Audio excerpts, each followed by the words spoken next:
ಏನ್ ಮಾಡವತ್ತಿ ಹಿಂಗಾಗಿದ್ದು ಸರಿ ಇಲ್ಲ ಅಂತವ. ಹೌದ್ರಿ, ಇದನ್ನ ಅವತ್ತು ನಾನು ಮುಖ್ಯಮಂತ್ರಿ ಎದುರುಗಡೆ ನೇರವಾಗಿ ಹೇಳಿದೆ. ಅಷ್ಟು ಹೇಳಲಿಲ್ಲ, ಮುಖ್ಯಮಂತ್ರಿ ಎದುರುಗಡೆ ಇನ್ನೊಂದು ಹೇಳಿದೆ, ನಮ್ಮ ಜಿಲ್ಲೆ ಕೆಟ್ಟ ಹೆಸರು ಬರ್ತಾ ಇದೆ, ಕಾಂಗ್ರೆಸ್ ಬಿಜೆಪಿ ಸರ್ಕಾರ 40% ಲಂಚ ಅಂತ ಹೇಳಿ ನಾವು ಬಂದ ಗೆದ್ದು ಈಗ ಅದಕ್ಕಿಂತ ಹೆಚ್ಚಾಗಿದೆ, ಸರಿ ಬುದ್ಧಿ ಹೇಳಿ ಅಂದೆ. ನೇರವಾಗಿ ಹೇಳಿದೆ ರೀ, ನಾನು ಒಬ್ಬನೇ ಅಲ್ಲ, ಎಲ್ಲರೂ ಇದ್ರು ಸೋತರು. ಪಕ್ಷ ಉಳಿಬೇಕಾದ್ರೆ ಇವನ್ನೆಲ್ಲ ನಾವು ಕಾಪಾಡ್ಕೊಳ್ಳಬೇಕು. ಇದನ್ನ ನೇರವಾಗಿ ಹೇಳಿದ್ರೆ ನಾನು ನಿಷ್ಠುರವಾದಿ. ಇಷ್ಟು ಆಕ್ರೋಶ ಆಗಕ್ಕೆ ನನ್ನ ಮೇಲೆ ಇದೇ ಕಾರಣ. ಒಪ್ಕೊಂಡಿಲ್ಲ, ನಡೀತಾ ಇದೆ, ಕಡಿವಾಣ ಹಾಕಿ ಎಂದೆ, ಮೀರಬಾರ್ದು ಅಂತ, ಮೀರಬಾರ್ದು ಅಂತ ಈಗ ಇನ್ನು ನಡೀತಾ ಇತ್ತಲ್ರಿ, ಹೋಗಬಾರ್ದು, ಸ್ವಲ್ಪ ಕಡಿವಾಣ ಹಾಕಿ ಅಂತೇಳಿ ಗಮನಕ್ಕೆ ತಂದೆ.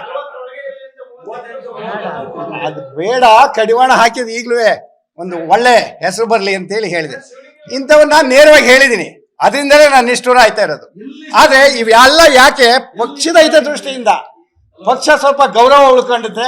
ಅದು ಈ ಜಿಲ್ಲೆ ಏನ್ ಗೊತ್ತಾ, ದೇವೇಗೌಡರು ಅವ್ರ ಕುಟುಂಬ ಮಾಡುವಾಗ ನಾವು ಎಷ್ಟು ಎಚ್ಚರಿಕೆಯಿಂದ ಇರಬೇಕು, ಅವ್ರಿಗೆ ಬೇಕಾಗಿಲ್ಲ. ಅದಕ್ಕೆ ನನಗೆ ಸಿಕ್ಕಿದ್ದೇನಪ್ಪ ಅಂದ್ರೆ ಏಕವಚನದ ಪ್ರಶಸ್ತಿ ಇಲ್ಲ. ಒಂದೇ ಪ್ರಶ್ನೆ ಉತ್ತರ ಯಾರ ಗಮನಕ್ಕೂ ತಂದಿಲ್ಲ. ಇವತ್ತೊಂದು ರೆಪ್ರೆಸೆಂಟೇಷನ್ ರೆಡಿ ಮಾಡಿದ್ದೀವಿ. ಆ ರೆಪ್ರೆಸೆಂಟೇಷನ್ AICC ಅಧ್ಯಕ್ಷರಿಗೆ, KPCC ಅಧ್ಯಕ್ಷರಿಗೆ, ಮುಖ್ಯಮಂತ್ರಿಗೆ, ಉಸ್ತುವಾರಿಯವರಿಗೆ ಕಳಿಸ್ತಾ ಇದ್ದೀವಿ. ಏನೇನಿದೆ ಫ್ಯಾಕ್ಟ್ಸ್ ಜೊತೆಗೆ ಏನೇನು ಇಲ್ಲಿ ಕಾರ್ಯಕರ್ತರು ಅವ್ರ ಭಾವನೆಯನ್ನ ತಮ್ಮ ಮೂಲಕ ಹಂಚ್ಕೊಂಡವ್ರಲ್ಲ, ಆ ಪೇಪರ್ ಕಟ್ಟಿಂಗು ಅದೆಲ್ಲನೂ ಹಾಕಿ ಅದಕ್ಕೆ ಇವತ್ತಿನ ಸ್ಪಷ್ಟೀಕರಣವನ್ನು ಲಗತ್ತಿಸಿ, ಯಾರನ್ನು ಉದ್ದೇಶಿಸಿ ಮಾತಾಡಿದ್ದಲ್ಲ, ನಮ್ಮ ಪಕ್ಷದವರನ್ನ ಅನ್ನೋದ ಸ್ಪಷ್ಟೀಕರಣ ಕೊಟ್ಟು, ಅದರಲ್ಲೂ ವಿಶೇಷವಾಗಿ ಮಂತ್ರಿಯವ್ರ ವಿಚಾರಕ್ಕೆ ನಾನು ಭಾಗಿನೇ ಆಗಿಲ್ಲ ಅವತ್ತು.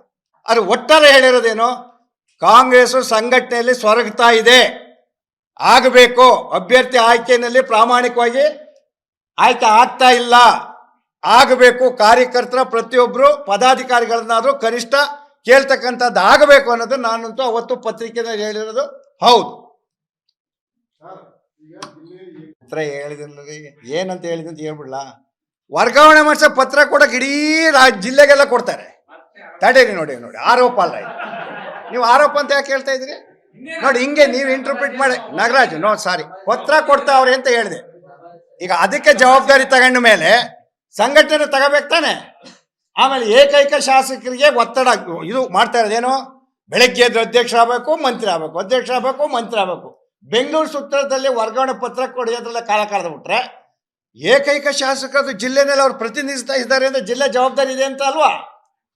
ಅದನ್ನು ಮಾಡಬೇಕು ಅಂತ ನಾನು ಹೇಳಿದೆ. ಯಾಕೆಂದ್ರೆ ನಾನು ಒಂದು ಕಾಲದಲ್ಲಿ ಒಬ್ಬನೇ ಒಬ್ಬ ಶಾಸಕ ಇದ್ದೆ, ಒಬ್ಬನೇ ಒಬ್ಬ ಶಾಸಕನಿದ್ದು ಮಂತ್ರಿ ಆಗಿದ್ದು ಬೇರೆ ಜಿಲ್ಲೆ ಕೊಟ್ಟಿದ್ರು. ಇಡೀ ಜಿಲ್ಲೆನಲ್ಲಿ ಎಲ್ಲಾ ವಿಚಾರನೂ ತಗೊಂಡೋಗಿ ಧರ್ಮಸಿಂಗ್ ಹತ್ರ ಗಲಾಟೆ ಮಾಡ್ಕೊಂಡವರು ಬರ್ತದೆ.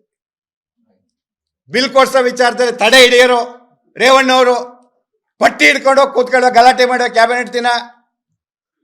ಎಲ್ಲರ ಸಮಸ್ಯೆನೂ ನಾವು ಎತ್ಕೊಂಡು ಒಬ್ಬನೇ ಇದ್ದೀನಿ, ನಂದು ಮಾತ್ರ ಸಾಕು ಗಣಿಸಿ ಅಂತ ಹೋಗಿಲ್ಲ ನಾನು. ನನ್ನ ಅನುಭವದ ಮೇಲೇ ಈ ಮಾತು ಹೇಳಿರ್ತಕ್ಕಂಥದ್ದು ಸ್ನೇಹಿತರೆ, ಗೊತ್ತಾಯ್ತಲ್ಲ. ಅದರಿಂದ ಬೇರೆ ಭಾವನೆಯಲ್ಲಿ ನಾನು ಹೇಳಿದ್ದಲ್ಲ. ಅನುಕ್ಷಣದ ಸುದ್ದಿಗಳಿಗಾಗಿ ವಿಸ್ತಾರ ನ್ಯೂಸ್ ಯೂಟ್ಯೂಬ್ ಚಾನೆಲ್ ಸಬ್ಸ್ಕ್ರೈಬ್ ಮಾಡಿ. ಹೊಸ ಸುದ್ದಿಗಳ ನೋಟಿಫಿಕೇಶನ್ಗಾಗಿ ಬೆಲ್ ಐಕಾನ್ ಕ್ಲಿಕ್ ಮಾಡಿ. ಲೇಟೆಸ್ಟ್ ಅಪ್ಡೇಟ್ಸ್ಗಾಗಿ www.vistaranews.com ವೆಬ್ಸೈಟ್ಗೆ ವಿಸಿಟ್ ಮಾಡಿ. ಅಂಗೈಯಲ್ಲೇ ಜಗತ್ತಿನ ಸುದ್ದಿ ತಿಳಿಯಲು ವಿಸ್ತಾರ ನ್ಯೂಸ್ ಕನ್ನಡ ಆಪ್ ಡೌನ್ಲೋಡ್ ಮಾಡಿ.